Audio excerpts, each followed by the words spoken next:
Good morning, everyone. We will wait a couple of minutes so everyone can log in, and then we will start the webinar.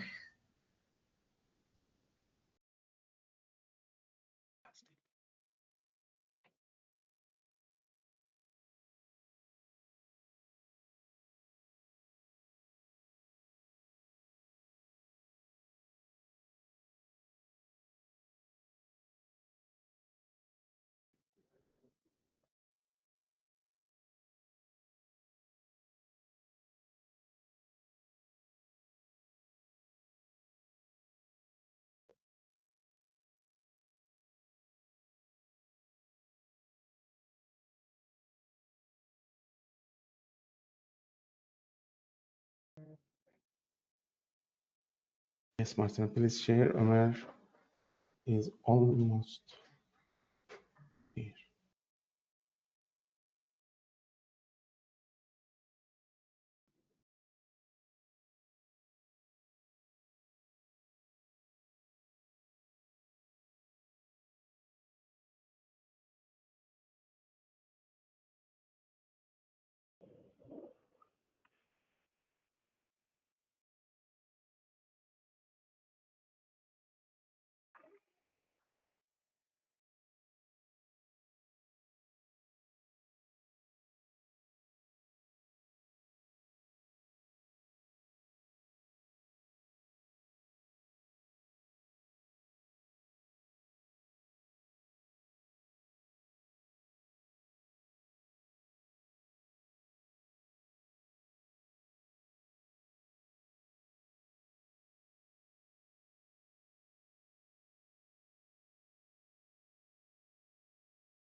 All right, we waited a couple of minutes so everyone is hopefully logged in. So we will start the webinar. First of all, welcome. Great that you guys are here. Today we will start with Ömer, who gives us a short presentation about SolarToday and how we can help with your C&I batteries. Then we will follow with Khalid from Jinko, who will tell more about Jinko batteries, of course. And then Durk will give a presentation about the Jinko 3.0 new models that are coming soon. I would like to give you a quick explanation.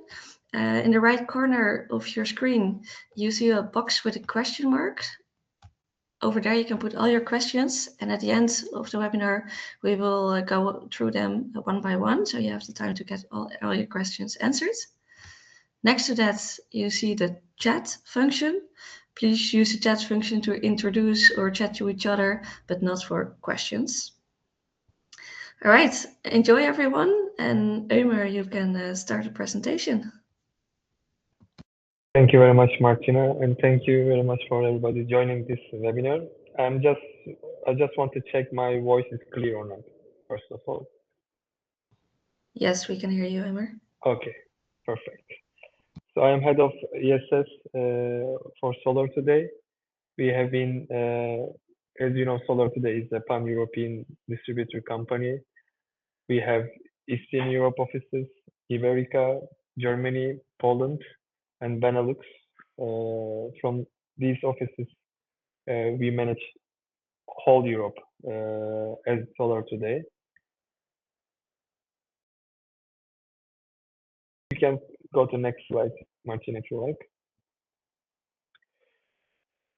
And we are transforming SolarToday from the whole tailor of the PV and the PV related balance of systems, equipment sellers to the full scope energy storage solution provider. We understand the value of giving product and services together, which makes really sense when it comes to energy storage projects, which need support for every aspect, from the planning to design and execution of the project and after sales as well. So SolarToday, but energy storage department are responsible for all of this process. And with Jinko ESS, we completed significant projects across the Europe, and we applied different scenarios for energy storage plus PV, energy storage plus hydro, energy storage plus other energy sources, thanks to the advanced EMS capabilities. We can go to next slide. So SolarToday, by numbers, we are far one of the biggest distributors of the Jinko Solar in the Europe, and the number of PV modules shipment is increased by every year. And we are proud that as a full scope energy storage provider, each project now needs PV modules and battery together. So we will be also single point of contact for this kind of request. We can go to next slide. I just want to give a general overview of the energy storage market in Europe. This data comes from the 2025. And as you see that already in operational installation reaching the 70 gigawatts, and there is 110 gigawatt systems planning. And this planning by countries, as you see, United Kingdom is far most the leading one, since it's an island, it doesn't have interconnected grid system. Probably they need more batteries than others. But of course, where the congestion in the grid, the PV and wind installations higher than the normal capacities, like Germany, Italy, Spain, to stabilize the grid, they need energy storage projects as well. So they are also leading countries in Europe, and France, Switzerland, Austria following that. And there are also other countries that we are operate.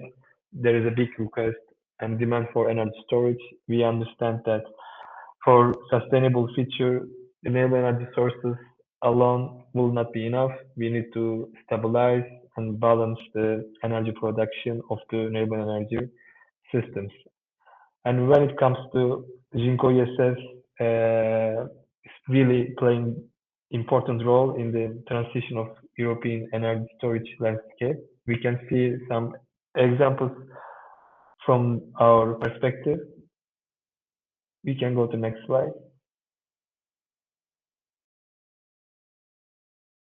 So first, I'm going to give overview from the SolarToday experiences in Europe this year with Jinko ESS and applications and details of the applications. Then the product, Khalid and Doruk will give more comprehensive presentation. So I will just go through the installation and our pivotal projects. For example, the left one, the Germany, this 2 Sangiga is integrated with the system that has 2 different PV brands and 2 different heat pumps and 1 EV charge station. So with advanced Power Connect EMS and Jinko ESS coupling together, we are now managing energy systems in that very sophisticated project in Germany, and it's operational. And Romania, it is for peak shaving. When there is a peak during the day from the PV, we are shifting this peak to the night thanks to the Jinko ESS batteries. And Bulgaria, it's integrated to the hydropower plant, and hourly prices, when they are not very desirable, hydropower plants store the energy to the CNI batteries from Jinko ESS and discharge the energy when the prices are more desirable. So we use this in arbitrage. And also we have other projects in other countries. We can skip next slide. And As Power Connect, also there's a references from the Greece of the Jinko ESS integration, and these are the 1 megawatt hour systems per location, which includes 5 pieces of Jinko Giga G1. So probably Halit will give more information about the Jinko Giga G2, but these are the first generation of the CNI batteries that we deployed this year. Probably we will deploy more Jinko Giga G2, very nice and advanced product next year, more in Europe.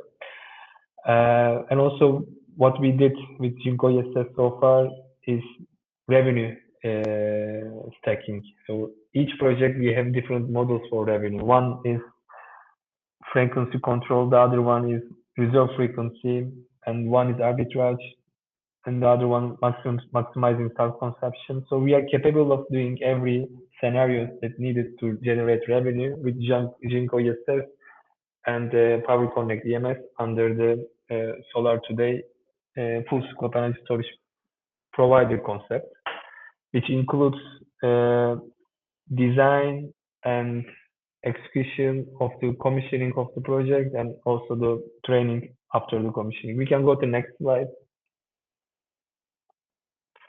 So as you can see that there are also some algorithms that we need to operate Jinko ESS batteries with a line of the market price. Under the SolarToday, we can give this scope as well. When we supply the Jinko ESS batteries, we can give the software and algorithm that can make you earn more money from the PV and energy storage. We can go to next slide.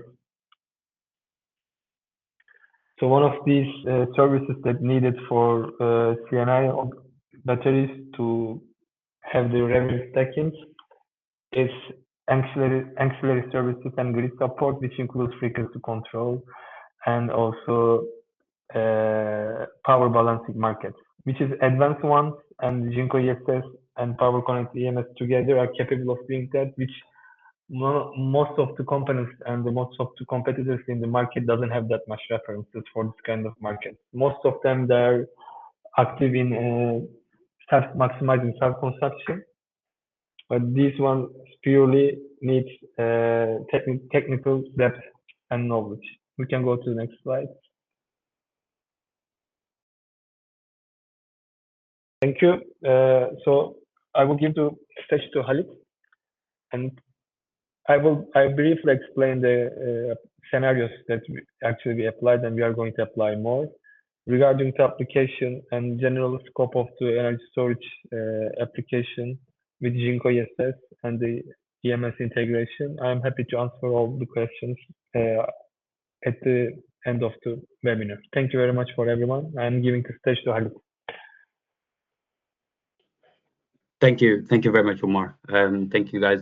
It's basically a privilege to be here with you guys at our partner SolarToday.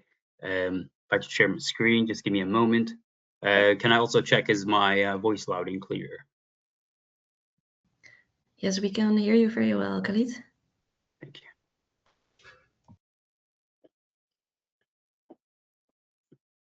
Can you see my slide? Yes.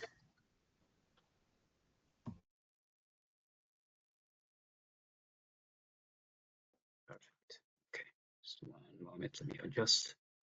Okay, perfect. Thank you, guys. Thank you for attending. I will. I have a handful of slides, so I'll quite quickly be a little bit briefer in order to save time. Just to build off of what Omar had just said, obviously the demand for storage is evolving, and it's no longer just about having a battery or a PV system. It's about having an intelligent system, intelligent, flexible asset at your disposal. Here I'm introducing the SunGiga G2. It is our flagship liquid cooling system. It's designed specifically for CNI applications, as we have designed the system as a high density all-in-one solution. As you can see that they're nice and sleek units that stand side by side, improved visual aspects of the unit. It looks slightly different than the generation 1. And here are some capacities that we could look at associated with the battery. The unit itself packs a 261 kilowatt hours of energy, and it comes with a PCS that add 135 kilowatt hours of power into a single cabinet. The other parameters that we can take into consideration, such as the architecture. The architecture of the system is a PCS and a BMS with the fire suppression system into one as pre-assembled unit. When compared to the previous, obviously the previous G1 is the capacity is at 100 kilowatt PCS and 215 kilowatt hour of battery. Compared to our previous generations, we have increased energy density while keeping the footprint minimum. This means higher revenue per square meter. The other capacities, such as the altitude and the C5 and the operating temperature in the IP, will be discussed further below. Here's an extract of the battery capacity. If I can use my laser pen, we can start off with the first parameters here. They're associated with the cell. So the cell is an LFP cell, which has a 3.2 voltage and the 314 amp hour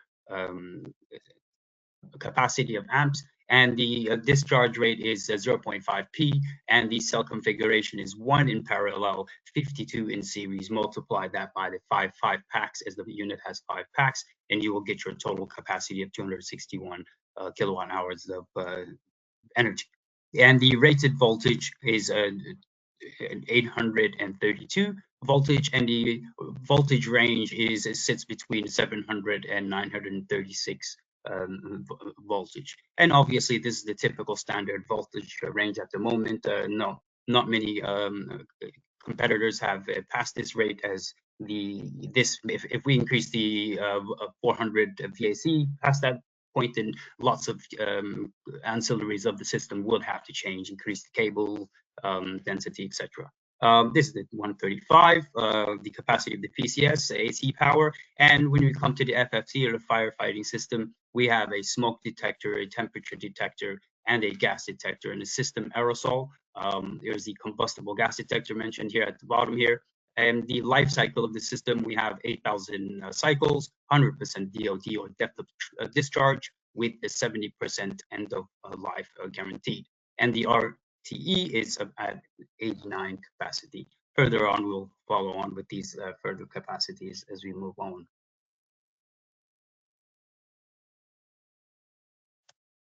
These are the parameters that we will be discussing. We just had a brief introduction. We were just going to be talking about the encompassing the improvements, the ultimate safety, all scenarios that we can apply this unit to, and the smart system associated with the battery itself. Starting with the encompassing improvements. As a few of you may know, that Jinko is completely a full stack integrator, and the dream, and we are soon to achieve within the few quarters in 2026, is we have the BMS, update BMS associated with the system, as we have our self-developed R&D and HQ in Shanghai. We also will have a PCS, a Jinko branded PCS, which will be it's already prepared, but obviously down with testing, etc. In China. Once the testings are completed, then will probably be launched into the rest of the world, starting probably from Europe. The cell capacities, we also have our own cells being produced in Shanghai, and these will be Jinko cells that will be installed into the unit. We also have an OPS as a global infrastructure to be used, and it's an intelligent departure of the unit, of the software or the global platform that will be used associated with the EMS. As few of you may be aware of, the EMS focuses on cybersecurity, etc. So we do, as Jinko, have our own EMS. However, it's not fully ready, and it will be ready within the coming quarters of next year.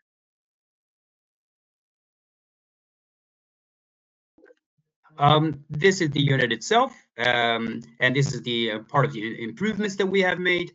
when we compared the Sun Giga G1 and the G2 is highly integrated. It's combined with the high voltage box with the PCS as an integrated design. This makes the unit more compact, reducing the volume by 10%, decreasing the footprint and increasing the energy density. And it also helps reduce the costs and increase revenue. What does that mean? And what we have done is the auxiliary system or the liquid cooling system on the previous generation was on the side, along with the high voltage box right underneath it where I am pointing. And what we have done is place that underneath the compartment or just below the battery packs in order to give it this sleeker design. So we are actually decreasing the size of the unit by 10%. It stands a little bit taller, however, it is thinner. So therefore, you can add more of these units on a single premises than the previous generation.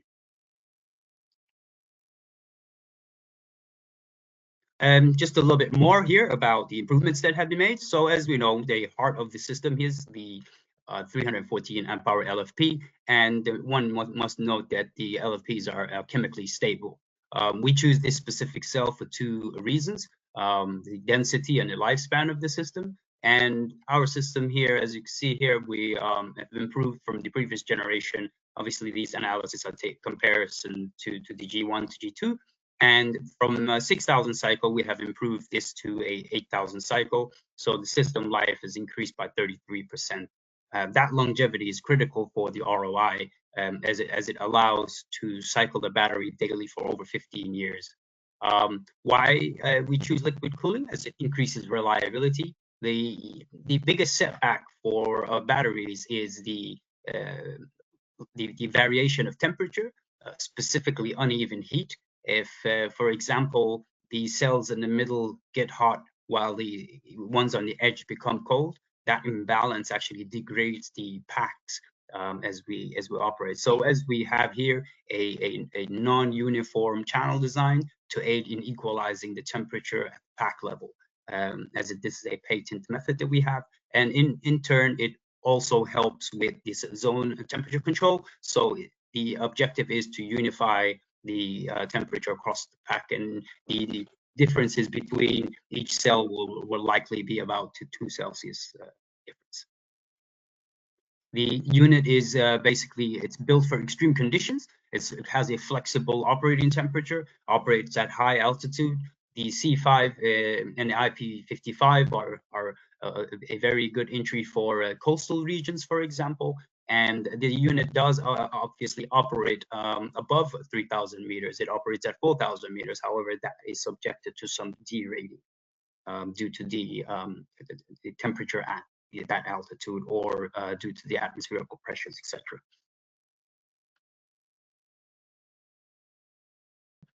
It's basically designed with installers in mind. In the past, one had to wire the PCS and the battery separately on site. It was slow and prone to errors. The G2 comes pre-installed and pre-commissioned from the factory. All you have to do is place the cabinet, you connect the external AC cables, and you turn it on. It is basically a plug-and-play approach, which is significantly reduces your time on site and lowers your installation cost. Here we will dive a little bit on into the ultimate safety and the safety of the design that we have improved here. As you can see, the reliability for the cell thermal insulation. So these cells itself within the pack are insulated from one another with special material, etc. For a multi-level fire protection as well, we have a 5-level multi-protection. And we have just discussed this non-uniform flow of channel of the liquid cooling system underneath the pack and in contact with each individual cells. And the temperature of the cells is predicted and is also measured via the BMS. Each cell has a sensor for voltage, for current, and for temperature. The flexibility of the design that we've developed previously, our G1, we're only allowed to connect 10 of these systems, while one is the master and the rest are slave.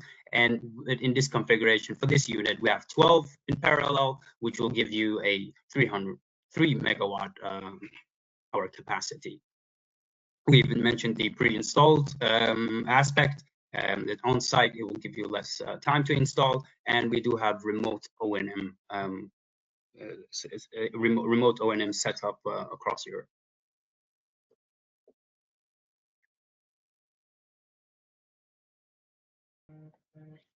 For the CNI project, safety is a make or break factor. We don't rely on a single safety switch. We build a 5-layer safety architecture. The cell level monitors the voltage and temperature in real time to predict and reduce the electrical factors. The electrical aspect that we can talk about here is we also have a 3-level fuse protection and the leakage monitoring system as well on the system. And the fire suppression, which has been mentioned, as this is critical, as we just don't have water sprinklers. We have a pack level aerosol suppression inside the pack module, and it's a system level gas suppression system for the cabinet as a whole. We also comply with various NFPAs associated with the implosion explosion. On each level here, is a 5 protection level that I've just mentioned. So the voltage, temperature, and current is predetermined or pre-analyzed by the sensors on the cells. And as you attach these into a pack to create a module, so we also have a protection levels on the module level between the units. Protective material that doesn't allow for arcing, and also the pack itself, it has multiple safety aspects such as explosion-proof housing. It's fireproof for 1 hour, for 30 minutes, sorry, and it can be submerged underwater for around 30 minutes as well. We have also protection on the rack level. The temperature and smoke detectors are available on top of the rack, and as well as the flammable gas detector and the hydrogen gas detector, all available within the unit, inside the housing. And as on a system level, we have the fire extinguishing gas and explosion-proof and dehumidification units, all available within the pack itself. This is some tests that we have done on the unit, and basically, as I've explained before, that the chemical is stable. So when one of our tests have been conducted as an over voltage test at 5.35, the cells swelled but did not explode. So meaning that when you overcharge the cells as a test, that there will be no explosion. As you can see from this image here, the first one, the unit slightly swelled, and nothing much changed in terms of the outlook or how it will look. And below here is the thermal runaway as well. We've tried to test it. We have tested this unit on a 500 Celsius thermal runaway, and it did not catch fire. As you can see from the image here, it changes color, it deforms, the chemicals bubble, etc. However, no fire was noted. The following test that has been conducted is the short circuit test. In short words, the fuse blew in 32 seconds, and there was no leakage outside of the cells. On the system level, we have a 3-level fire protection, as mentioned, included as a pack level and aerosol gas suppression. And these elements associated with the sensing capabilities will allow you to review or view these inconsistencies or abnormalities within the system before they occur. Here is the pack and the safety elements of the pack. The top insulation layer is an explosion-proof housing, fire extinguishing medium, as we have a gas suppression with inside the pack, as explained. It's called pack level aerosol. And the composite, I think I've also explained that the black material here is a arc repellent. It's a non-conductive material. It withstands fire. The entire pack is a IP67, which is completely liquid proof or waterproof, dust proof. Nothing doesn't enter, nothing doesn't come out. Apart from, we have an explosion proof valve at the system here, at the nozzle, at the face of the pack, where it allows the discharge of small gases within the pack that, if in certain scenarios, all cells generate a small amount of gases as they operate, as they charge, as they discharge, as it is a chemical energy compound. And this gas has to be released some kind of way. So the gas within the pack will be released via the ducts that are available here, and that gas will be put out inside of the cabinet, and then we also have a deflagration vent on the cabinet, which will outlet the exhaust from the system. We also have a fuse for short circuit safety protection. So as you can see, we have quite a nice level of protection associated with the pack. This is the electrical safety design. Multiple protection mechanisms are installed on each level, as we've explained on a previous slide. This protection is basically the disconnections of the unit, the protection that we will get. So the BMS protection logic. So we have a protection logic on the cell level, and we have the MSD, or the manual service disconnect, which you can disconnect manually if the compartment is open, if you have access to the inside. And we also have a rack, we also have a rack level circuit breaker system and a leakage current detection system, also with a primed switch that you can master control or master switch to disconnect the unit. The system level data of the OPS services, that is the overall overseer of the system. So therefore you will be able to have a disconnect via that methodology. On this slide here, we are just showing the inside and what's available on the inside of the unit. From the top left here, we have the gas suppression, or the hydrogen gas detection. We have a temperature detector, a smoke detector on the ceiling of the unit. And if we move down here, we have the explosion-proof cabinet. So this is speaking about the lock that's available on the unit, that you can detect or notice if the unit is open or closed via the EMS or via your control methods. We also have a ventilation window at the bottom of the unit. This allows the PCS and the auxiliary system to breathe from the rear side of the unit, and we also have a vent in the front of the system, respectively. We also have the system aerosol. This is separate from the aerosol that's available inside, and the horn and strobe for warnings. And these windows that you see here are the user interface to the BMS. This is the auxiliary system, or the liquid cooling thermal management system that we have on the system. It's an NV-cool unit, and it's quite decent in terms of its operational features. Here are some of the design aspects that we have associated with this newer or updated liquid cooling system that we have. This is the name and a module part code for it. I thought I should put it here to highlight the range of it. It is integrated design, save on-site installation and commissioning costs, high energy efficiency, viable frequency compressor, the frequency conveyor, conversion design, high efficiency, and an energy saving system. So it also taking some of the useful notes from these notes here. It's a heating capacity of 2 kilowatt, which meets the heating requirements in low temperature applications. So that's the most important aspects of this this unit that we can take into consideration now. Next here we have the PCS. The PCS, which is available inside of the G2 Sun Giga, it is a SignXL PCS. It is a 135 capacity, and we also have some of the parameters on the next slide. But this is what it will look like in a close-up. We've had very good recommendations and very good feedback from customers and clients across the globe for selecting this PCS to install into the G2, as SignXL is a decent company with decent products. Here is some of the parameters for the PCS. I will just mention a few in terms of this flexibility configuration.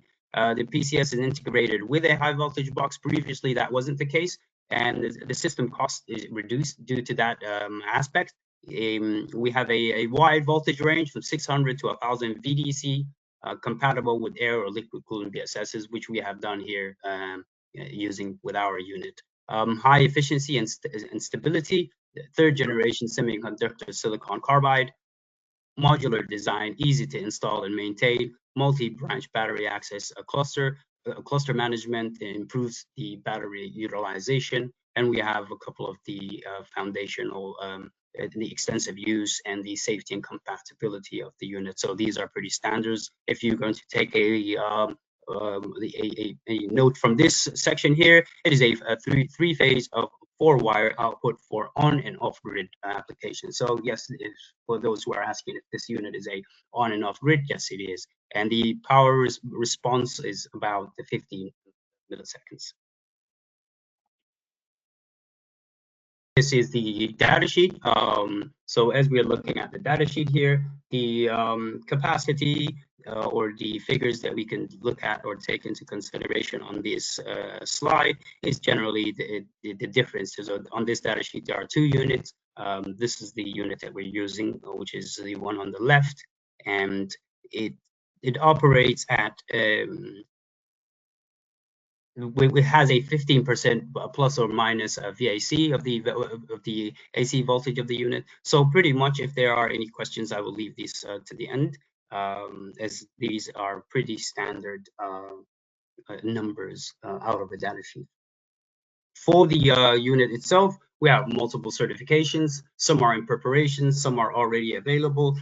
We have functional safeties of the unit, such as the ULs or IEC certifications. We also have the EMC for the unit, and transportation certifications, all sorts. And we're pretty much going to be grid certified in many of the European countries, as we are actively working on certifying the unit to fully be operational within most European countries.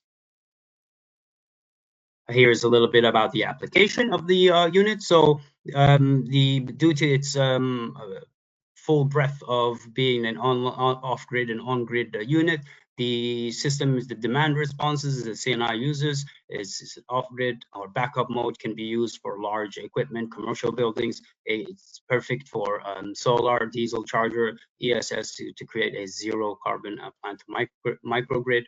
It also can be used for peak shaving, etc. The connections for the units, so if it was a pure grid connected application, then this would how it would be looking. The connections would be looking. You would have one unit as a master and the rest is slave. So here is 12 units together and 12 more units together. So this setup here is about 6 megawatt. And for an on-grid self-consumption application, the only thing that will change, I'll just go back once to give you an opportunity to see that we have the EMS here, but on the next connection, the only thing would be added would be the inverter associated with the PV. And this is the ideal scenario for off-grid AC coupled application. So you are able to use this with a diesel generator. However, with this combination of this unit, you will need a ATS or STS system, which is going to be determined very soon. This is the smart system and smart monitoring section. So the unit obviously has a cell temperature, a cell voltage, modular temperature, modular voltage battery cluster switch, and the EMS station side monitors and that monitors and the data collection and panoramic surveillance, second level storage, real-time alerts, and fault analysis, while it plugs all of that information into the cloud platform for full monitoring, full data monitoring, and intelligent expert systems, active early warnings, and prevention maintenance. And for the smart OPS operational platform, the data collected and prediction analysis and strategy of formulations here, we have from the price fluctuation, market price forecasts, and market strategy analysis, return risk analysis, and strategy return assessment. These are all Jinko's self-developed AI algorithmic use, basically found on the OPS platform.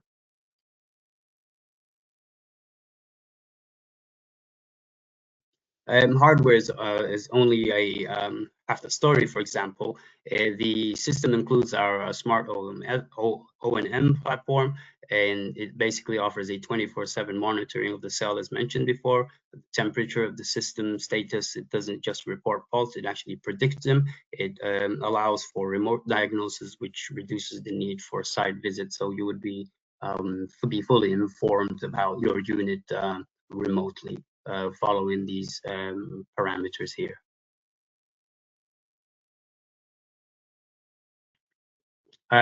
As with all of the previous mentioned aspects, added to the OPS cloud platform, the accuracy, locate, and the detection faults enables remote control and manage the facility part replacement. So what that means is obviously the O&M time has been reduced by 30% by being able to have the figures and numbers and prediction and warnings before they occur.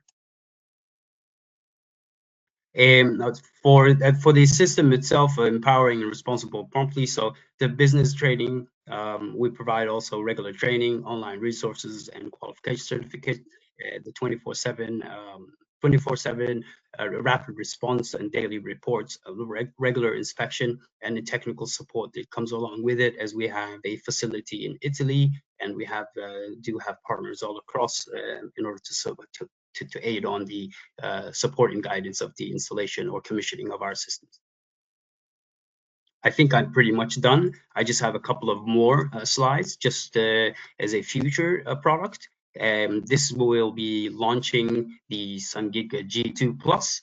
We'll be launching this right after we have launched the G2, which we have gone through right now. It will be a 520 kilowatt hour cooling system, and it'll be a 4-hour system. It's going to have a higher RTE. It will operate at the similar capacities in terms of the altitude and the C5 and the IP rating. However, it will have 8,000 cycles of the unit itself. And this is the new containerized unit that we have. It's a 6.25 megawatt hour system.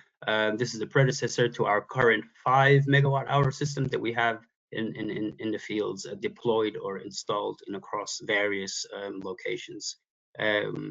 Here's just the aid. I think here I'm done. I'm just sharing these projects that we already have of our current generation installations across the European Union, or generally the world. And this is an installation that we have in the Netherlands. And we have another installation here, just as an example, a DC coupled system in Japan. And we also have another CNI utility project in China, which where all the dates are available here. We could share all of the information as a PDF at the end of the program today. Here's another installation also in China of the G1 generation installation, and that is me done. I'll hand it over to Durek.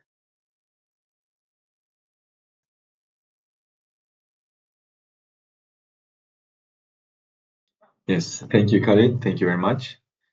Hello, everyone. Let me just share my screen and we can begin.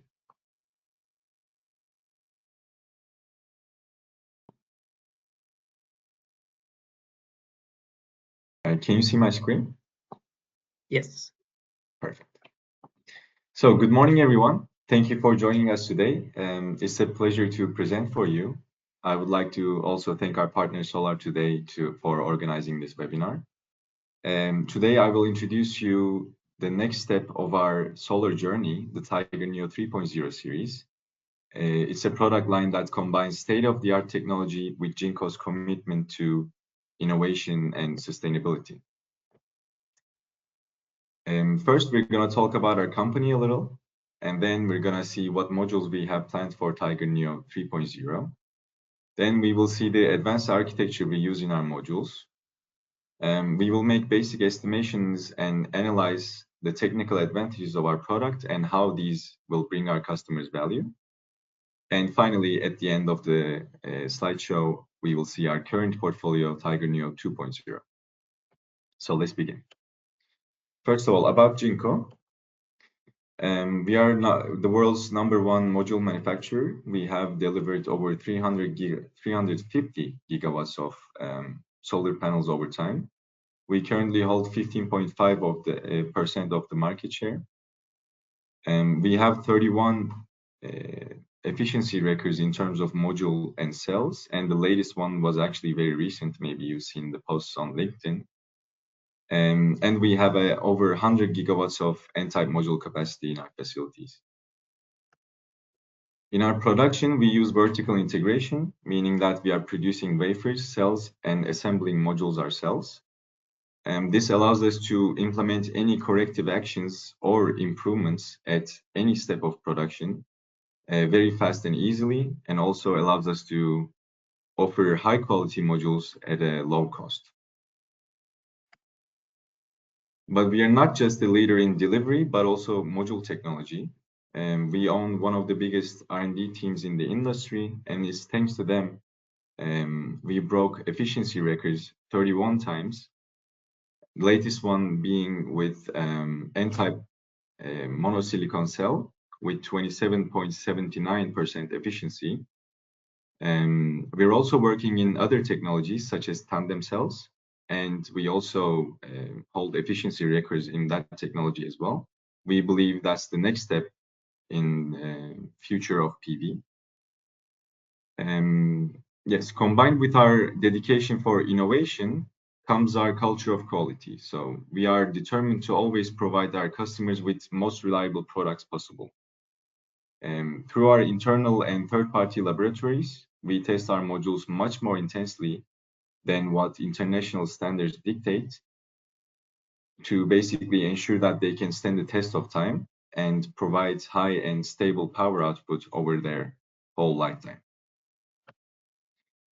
And now we will go into Tiger Neo 3.0. First of all, what I would like to mention is that this is not just another N-type module with a slightly different wafer size.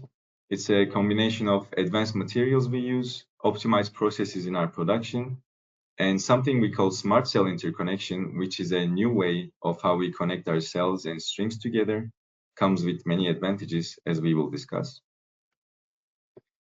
You might know that we have a vast experience with TOPCon technology, and we were the first to mainstreamly produce TOPCon modules in our portfolio in the market. And since that day, we have been evolving and improving on our technology.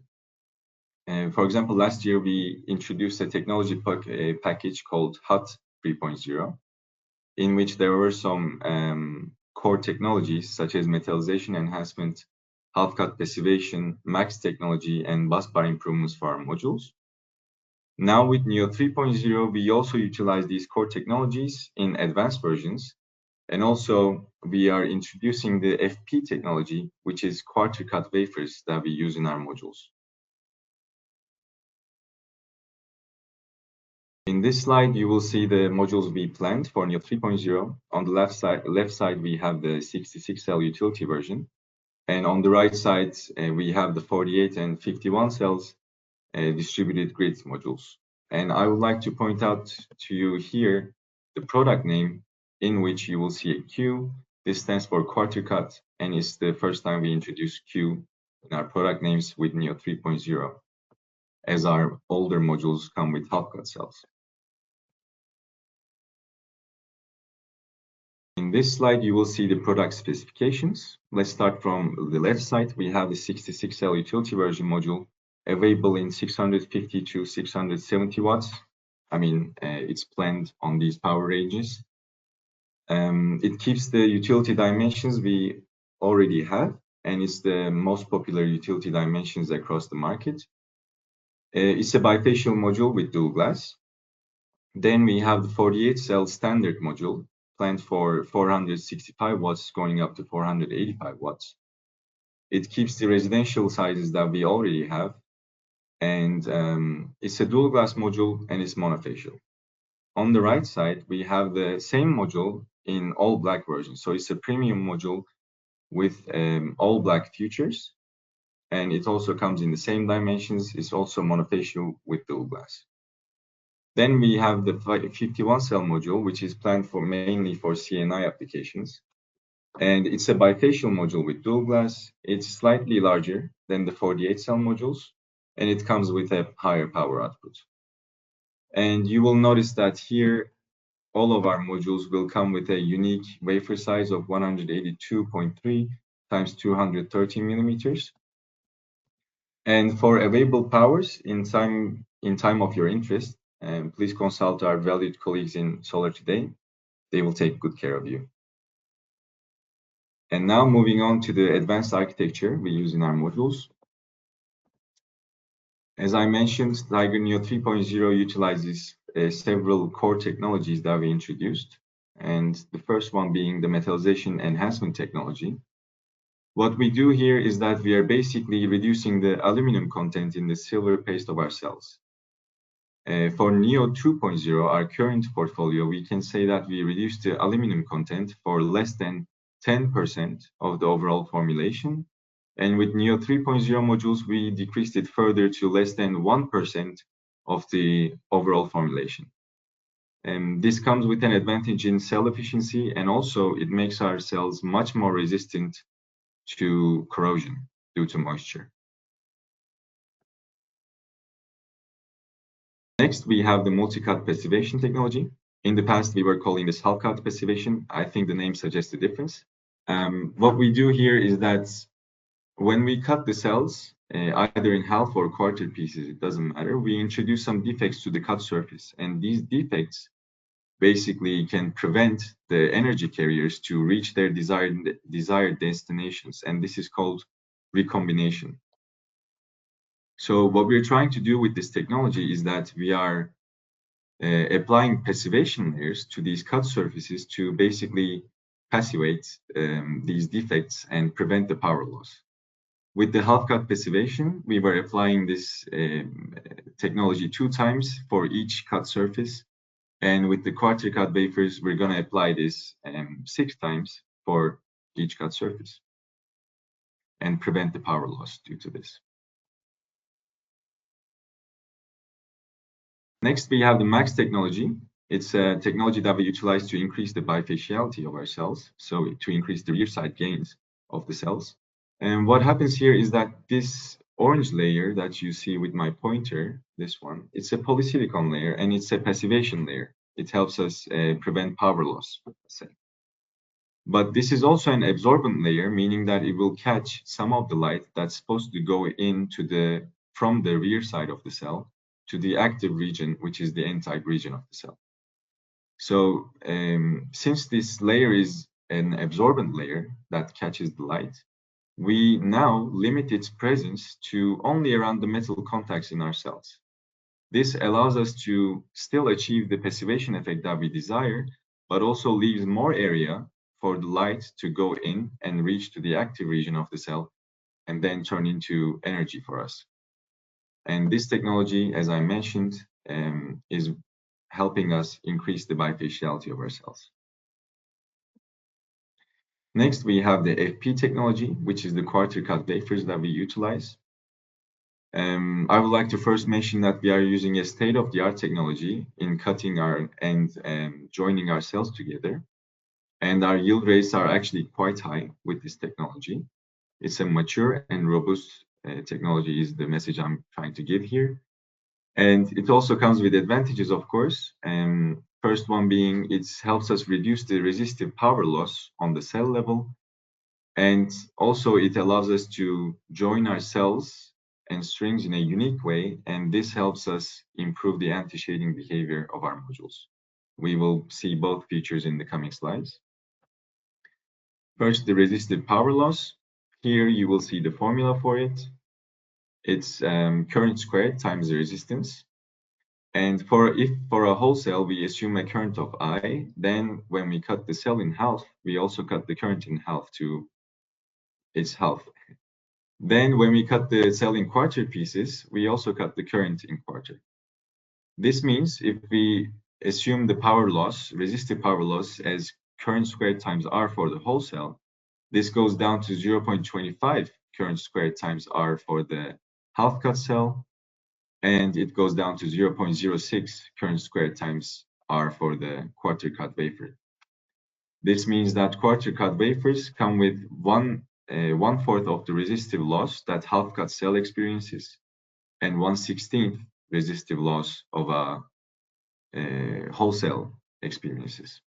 This means for us, we can now produce modules with the same dimensions and with higher powers, thanks to us preventing this power loss on the cell level. It's a very important feature for us. Excuse me. Then we have the anti-shading behavior. With NEO 3.0 modules, we've seen that they can retain 15% more power under certain shading conditions compared to standard N-type module designs. And we're actually preparing a full technical report on this with a third-party laboratory, in which we will examine how our modules behave in many shading conditions, and we will release this report as soon as possible. As a general information, as some people are alarmed when they see this on our datasheets, NEO 3.0 modules come with 2 junction boxes, but still 3 bypass diodes in total. In this sketch here, you will see that 2 of the diodes are very close to each other, placed very close to each other, and they're housed in the same junction box, while the other has another separate junction box of its own. So in total, now we have 2 junction boxes, as in traditional conventional modules, let's say, that are mainstream, there are 3 junction boxes and everybody's used to them. Please don't be alarmed when you see only 2. Next, we have the smart cell interconnection. What we're trying to do with this technology, this way of connecting our cells, is that we are trying to optimize and increase the active area of the modules, which is the area that is covered by the cells and are actually generating power, right? So this means higher power and efficiency for us, and also it means better aesthetics for NEO 3.0 modules, because the module will look more uniformly dark when you look at it from the opposite direction. As a general information, you should know that 51 cell modules will come with slight gaps between the cells, and utility 66 and residential 48 cell modules will come with no gaps between the cells and are slightly overlapping of the cells. Now for the technical advantages of NEO 3.0. First, we have the improved power temperature coefficient. With NEO 3.0, we've decreased the power temperature coefficient to minus 0.26%. This used to be 0.29 with NEO 2.0 modules, meaning that our NEO 3.0 modules will retain more power with the increasing temperatures. And this is a very important feature, no matter in which part of the world you are in, because even if the ambient temperatures are low, the module operating temperatures can get very high. And through a basic estimation, we can see that if we assume the temperature going up to 55 degrees from 25 degrees, the Tiger NEO 3.0 modules will retain almost 1% more power than NEO 2.0 modules. Next, we have the bifaciality. Thanks to the MAX technology we went over, we see that NEO 3.0 will come with an average bifaciality rate of 85%. And this is with NEO 2.0 modules, 80%, and with back contact modules, usually this is 75% on average. So this is a very important differentiation of our technology, of our modules, to other advanced cell technologies, let's say.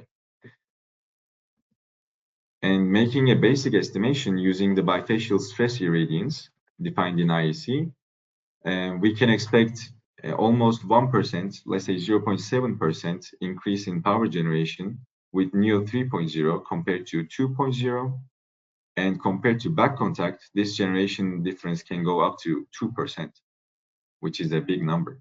Of course, the actual difference will depend on the site conditions that the project is in.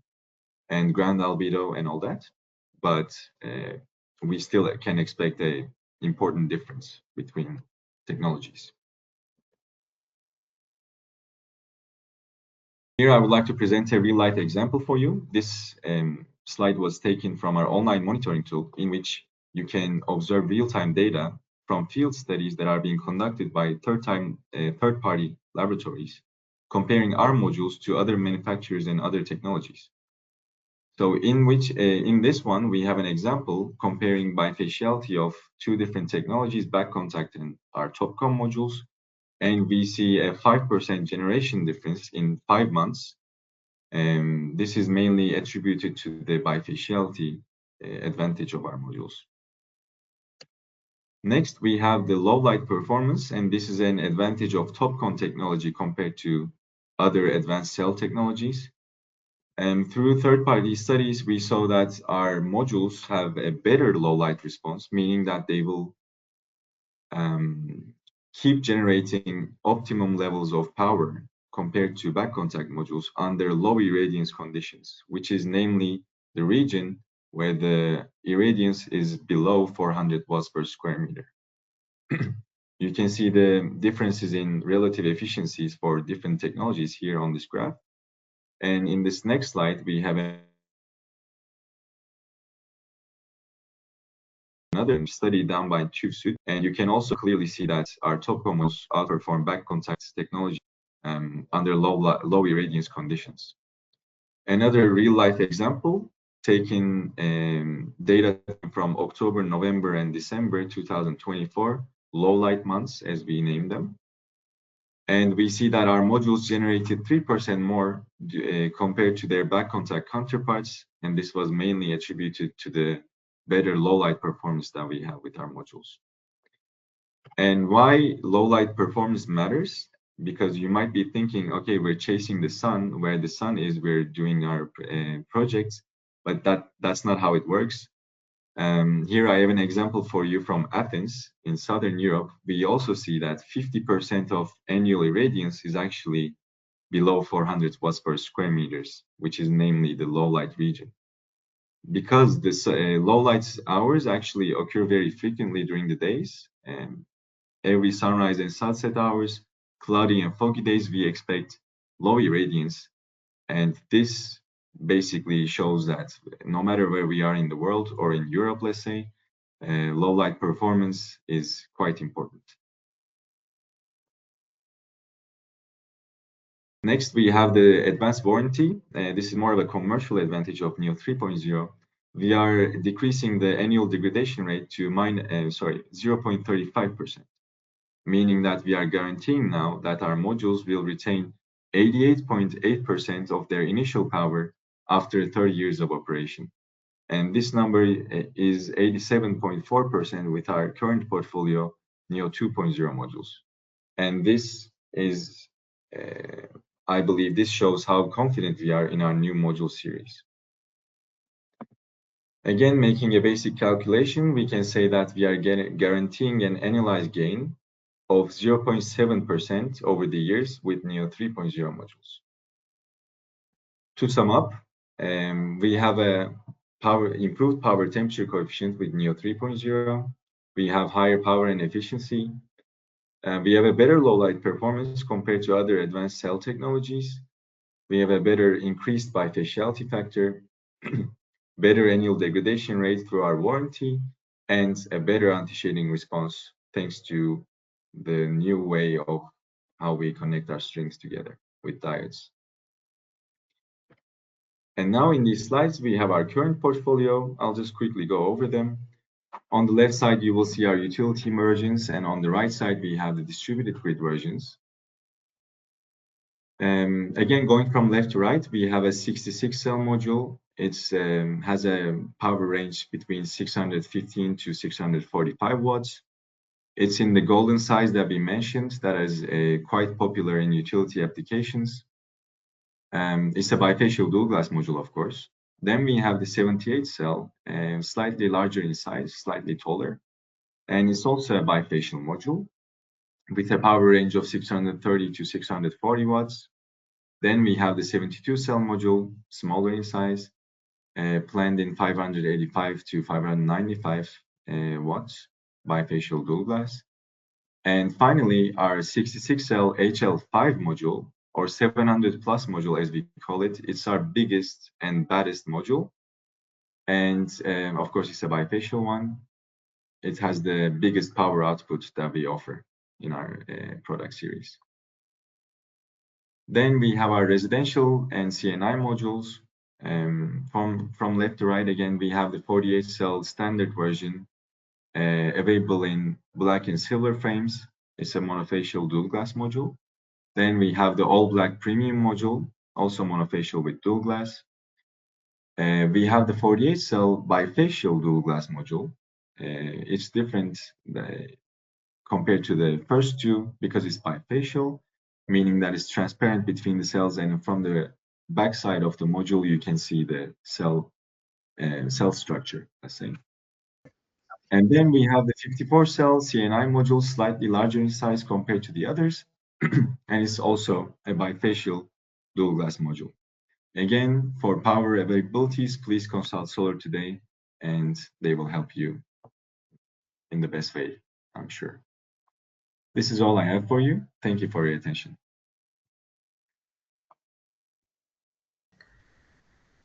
Thank you guys so much. We will now move on to the questions. We received a couple of questions already, but if you didn't ask your questions yet, please do so in the question mark box. I will start with the first question, which is, when will the SunGiga G2 be available for delivery? The SunGiga will be ready Q1 of 2026. We will be ready to be supplied to the European regions. We already have a specific amount, around 34 or 40 of those units being shipped. However, we are decided to wait until the new year, as we're in December and early January. There will not much installations going to be happening. So yeah, it's going to be available in the first or second Q of 2026. Thank you, Khalid. The same question for Durek, actually. When will the Neo 3.0 will be available for the market? Yes, we've already started production with our utility product, so it should be available in the next couple months. And the residential version will come a little later. We're going to start producing them in mass quantities in January. Thank you. Then another question about the Neo 3.0. Does Neo 3.0 have the same mechanical load resistance as the Neo 2.0? Yes, we will provide the same mechanical resistances with Neo 2.0, so their ancestors. The modules will have the same mechanical load resistances. As you can see in our installation manual, we've already included the utility version with the same mechanical loads. Okay. And one more for you. What is the Swiss Hail class of Neo 3.0 modules? Yes, they didn't get the certification yet. We are sending the samples to the laboratory right now. They're on the way, actually, and they are going to be certified according to the VKF certification, the Swiss Hail test, as we call it. And we expect them to achieve at least the Hail class 3, so with projectiles with 30 millimeter diameters. Okay. And it will be very soon. Thank you, Mike. Great. Another question about the SunGiga. Will SunGiga G2 have certifications for Germany grid code VDI 41110 or 10, sorry? Yeah, yes, that's already available. That certification is the MV certification, is the VDE 41110. It's already available certification. It's based off of the PCS, and we've already have it on our system. So, located or know more about it, feel free to reach out. There are further certifications that we are working on. Country-wise grid codes, we're working on the G99, for example, or if it's apart from the VDE, Italian market. Yeah, the Spanish market, it's also being worked on in terms of the certifications. what can I say, in terms of other countries, Czech Republic, Denmark, and Poland, Romania, all these countries are on our list in terms of certifying them for grid codes. Yeah. Great. Another question, what are the off-grid capabilities? So for the G2 Sun Giga, it pretty much has all the abilities that any client would ask for. It has a self-initiating or voltage regulation or current or frequency regulations, import export. It basically has no limitation in terms of what it could do in terms of operating on grid or off grid capabilities. I have a question that goes a little bit more into detail with an example. Does the PCS support 100% unbalanced load per phase when operating in off-grid mode? For instance, can the phase R be at 80% load while phase S is at 0%? Yes, it can operate in that function. It just depends on the connectivity, doesn't it? So if it also can be determined by how many units are installed. So if you have an installation with an STS involved, then the connections would be slightly affected in that in terms of how far the phases can drift from each other. So there's always a limitation on how far the phase 1 or phase 2 can drift from the neutral. So I think once we have identified the correct STS to be used, we will be able to determine the drift from the neutral, if that makes sense. But yes, the system is able to operate at different phase angles or phase frequencies and powers from different frequencies available on the system. I hope I answered your question. If you would like more details about this question, then I can provide you something written. That is great. I do have one more question. Do you plan a 1 MWh solution? No, we will not be planning a 1 MWh solution. I think for a solution for a 1 MWh would be our G2 Plus, as we are going to launch a 520 kilowatt-hour system, and 2 of those systems together will give you that capacity that's required, or 4 of our G2s, which is a 261 capacity. Multiple of those units together will give you a 1 megawatt, but there will be no single unit at 1 megawatt. All right, thank you guys so much. These were all the questions. For everyone, if you would like to have more information or prices or availability, please contact your SolarToday contact person. They will help you. And after this webinar, we will of course share presentations, and we will put the webinar on our YouTube channel as well. So you can always check it out if you want to see it one more time or share it with your colleagues. All right, thank you so much, and we hope to see you in our next webinar. Thank you. Thank you very much. Thank you very much. Everybody. Thanks a lot. Bye-bye.